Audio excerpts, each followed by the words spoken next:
दोस्तों, ताजमहल दुनिया की सबसे खूबसूरत इमारतों में से एक है। तभी तो इसको दुनिया के 7 अजूबों में से एक माना जाता है, जिसको देखने के लिए देश विदेश से पर्यटक उत्सुक रहते हैं।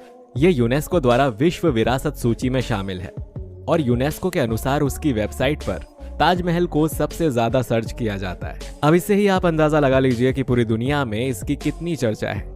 लेकिन अभी वर्तमान में भी ताजमहल फिर से चर्चा में है। इस बार इसकी चर्चा के पीछे इसकी खूबसूरती नहीं बल्कि एक विवाद है। विवाद ये है कि ये असल में ताजमहल नहीं है बल्कि तेजो महालय है। वैसे तो हमें और आपको पढ़ाया जाता रहा है कि ताजमहल को मुगल शासक शाहजहां ने बनवाया था, लेकिन वहीं कुछ लोगों का ये भी तर्क है कि इसे शाहजहां ने नहीं बनवाया बल्कि ये एक शिव मंदिर था।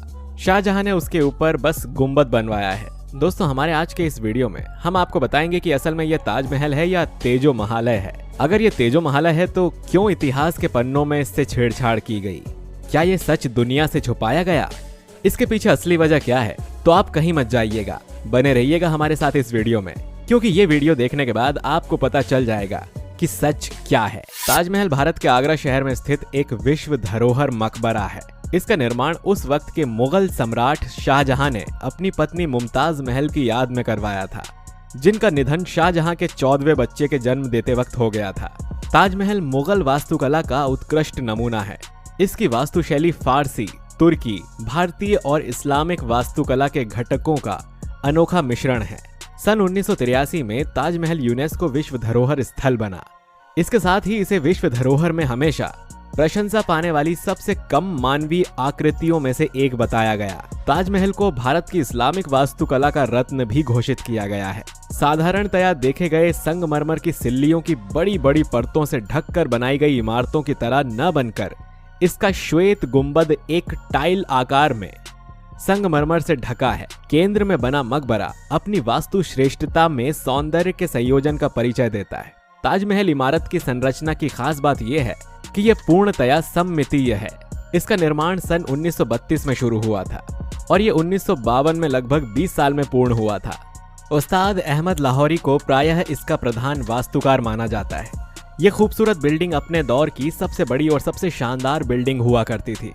इस आलीशान स्ट्रक्चर को बनाने में 20,000 मजदूरों ने दिन रात खून पसीना बहाया, और वो भी 1 या 2 साल तक नहीं, पूरे 22 साल तक, और फिर यह बनकर तैयार हुआ।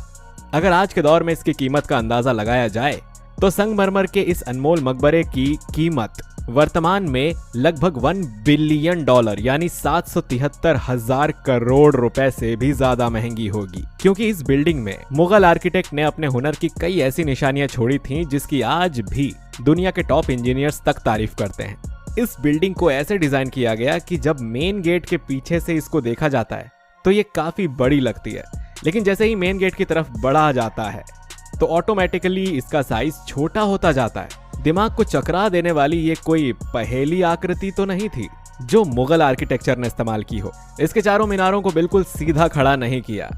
ये मीनार बाहर की तरफ थोड़ा झुके हुए हैं, क्योंकि अगर इनको सीधा खड़ा किया जाता तो दूर से देखने पर ये अंदर की तरफ झुके हुए लगते। इन मीनारों को बाहर की तरफ झुकाने का एक और रीजन भी था, और वो था खतरनाक भूकंप में अगर ये मीनार गिरे भी तो ये बाहर की तरफ गिरे, ताजमहल पर ना गिरे। अब हम जानेंगे उन कारणों को जिसकी वजह से विवाद उत्पन्न हुआ है। ताजमहल हिंदू और मुसलमान दोनों से ही अच्छे से जुड़ा हुआ है। कुछ मुस्लिम उसे मुस्लिम वास्तुकला का नमूना मानते हैं तथा वहां पर कुछ हिंदू इसे भगवान शिव का शिवालय मानते हैं। उनका कहना है कि इस ताजमहल के नीचे शिवलिंग है। असल में इस पूरे विवाद के पीछे 2 विचारधाराएं हैं। एक तो वो जो हमें अभी तक पढ़ाया जाता रहा है, तथा दूसरी विचारधारा ये कि उस समय लगभग पूरे भारत में मुगलों का राज था और उन्होंने इतिहास के साथ छेड़छाड़ की है और उन्होंने इसे अपने हिसाब से लिखवाया, क्योंकि पूरे ही भारत में इनका राज था। इसीलिए कोई भी उन्हें ऐसा करने से रोक नहीं पाया और उसी के आधार पर हमें अभी तक वही पढ़ाया जा रहा है जो वो लिख कर गए। इस पूरे विवाद को पुरजोर तरीके से जिसने उठाया था उसके बारे में जान लेना पहले जरूरी है। उस बंदे का नाम था प्रोफेसर पुरुषोत्तम नागेश ओक, यानी PN ओक, जो एक लेखक थे, फ्रीडम फाइटर थे, आजाद हिंद फौज के चीफ जनरल AR भोसले के SDC रह चुके थे और फर्ग्यूसन कॉलेज पुणे में अंग्रेजी भी पढ़ाते थे। इसी के चलते उनके नाम में प्रोफेसर जुड़ गया था। आजाद हिंद फौज के रेडियो में वे कमेंटेटर थे, बाद में पत्रकार भी बन गए। इन्होंने हिंदुस्तान टाइम्स स्टेटमेंट्स में काम किया, US असेंबली की इंफॉर्मेशन सर्विस में भी एडिटर रहे। उसके बाद ministry of information and broadcasting से जुड़ी किसी सेवा में एडिटर थे। ओक इंदौर में पैदा हुए, आगरा से एमए किया, मुंबई से एलएलबी किया और पुणे में 2007 में उनकी मौत हो गई। बाद के दिनों में प्रोफेसर ओक ने एक संस्था बनाई थी, इंस्टीट्यूट ऑफ री राइटिंग इंडियन हिस्ट्री। इन्होंने कई किताबें भी इस पर लिखी। उनका मानना था कि भारत का सारा इतिहास गलत तरीके से लिखा गया है तथा मुगल शासकों ने यहाँ शासन किया और अपने बारे में बढ़ा चढ़ा कर लिखा था। असली इतिहास को मिटाने की भरपूर कोशिश की गई। प्रोफेसर ओक ने अपनी इस किताब में ढेर सारे तर्क अपनी बात को साबित करने के लिए रखे हैं, जिनमें से कुछ तो वाकई में इतने लाजवाब हैं कि आप आसानी से खारिज नहीं कर सकते। उनके तर्क हैं, किसी मकबरे को महल नाम क्यों दिया गया? क्योंकि महल संस्कृत से निकला शब्द है और किसी दूसरी इस्लामिक इमारत में नहीं मिलता। अगर मुमताज महल से लिया गया तो मुम कहाँ गया? फिर खाली मुमताज क्यों नहीं कहा गया? फिर खाली ताजमहल क्यों कहा गया? ताजमहल का मकबरा क्यों नहीं कहा गया? जब मुमताज की याद में था तो इसके अंदर बाकी लोगों की कब्रें क्या कर रही हैं? हंसी की बात है, जिस ताजमहल को मल्लिका की कब्र के लिए बनाया गया था, उसी में बाद में एक नौकरानी तक की कब्र बना दी गई। ओक ने अमेरिकी संस्था द्वारा की गई कार्बन डेटिंग के नतीजे की मदद से भी सवाल अपनी किताब में उठाए। जो लकड़ी ताजमहल की नींव में लगी है, उसकी उम्र ताजमहल के बनने की तारीख से 500 साल पहले निकली थी। इसी के साथ मुमताज की कब्र के साथ धतूरे के पौधे को ओम की शक्ल में जिस तरह उकेरा गया है, वो भी एक प्रमाण है। नेशनल जियोग्राफिक के वीडियो के आधार पर प्रोफेसर ओक ने दावा किया कि इस्लाम में किसी भी मृत देह को सुपुर्दे खाक करना बेहद जरूरी है। तो मुमताज को क्यों नहीं किया गया? मुमताज की कब्र के नीचे कब्र है और उसके नीचे एक फाउंडेशन और फिर एक कुआं। जमीन यानी खाक में तो देह मिली नहीं। किसी भी किताब में मुमताज के मरने की तारीखें क्यों अलग अलग लिखी हैं?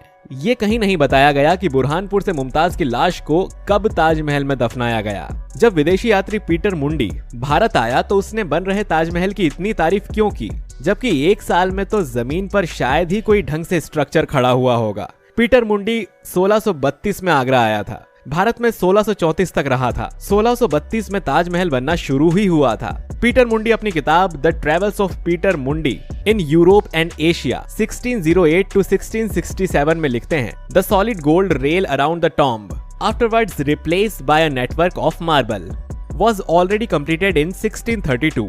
जब ताजमहल शाहजहां ने बनवाया तो उसका जिक्र बाबर की बेटी गुलबदन बेगम ने एक रहस्यमय इमारत की तरह क्यों किया? ताजमहल एक अष्टकोणीय इमारत है। हिंदू मंदिर इसी तरह बनते आए हैं। 8 दिशाओं का ध्यान रखा जाता है। इसके पीछे प्रोफेसर ओक ने जावा के प्रबंधन मंदिर कॉम्प्लेक्स का उदाहरण दिया है। ताजमहल के चित्र पर कलश में नारियल दिखा साफ लगता है। नीचे की तरफ उल्टे कमल के फूल बने हैं। प्रोफेसर के मुताबिक इससे साफ पता चलता है कि ये हिंदू मंदिर है। उन्होंने ये भी लिखा कि आगरा शहर शिव की पूजा का बड़ा केंद्र था।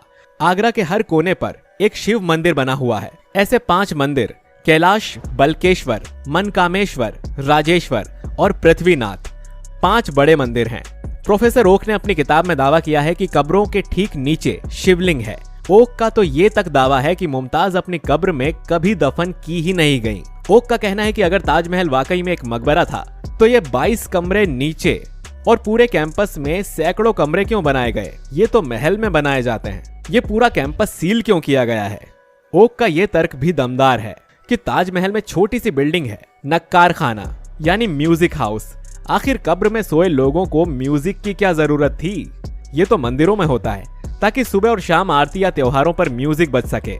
ओक ने इतने सारे साक्ष्य और तर्क पेश किए हैं कि उनको आसानी से खारिज करना मुमकिन नहीं। और ये भी अलग बात है कि तर्क हमेशा सत्य भी नहीं हो सकता। हम इस कंट्रोवर्सी पर किसी भी पक्ष का समर्थन नहीं करते। दोस्तों, हम आशा करते हैं कि आज का वीडियो आपको इंटरेस्टिंग लगा होगा। अगर वीडियो पसंद आया है तो इसे लाइक और शेयर जरूर करिए और चैनल को सब्सक्राइब करके बेल आइकन जरूर दबाइएगा। मिलते हैं आपसे अगले वीडियो में। शुक्रिया।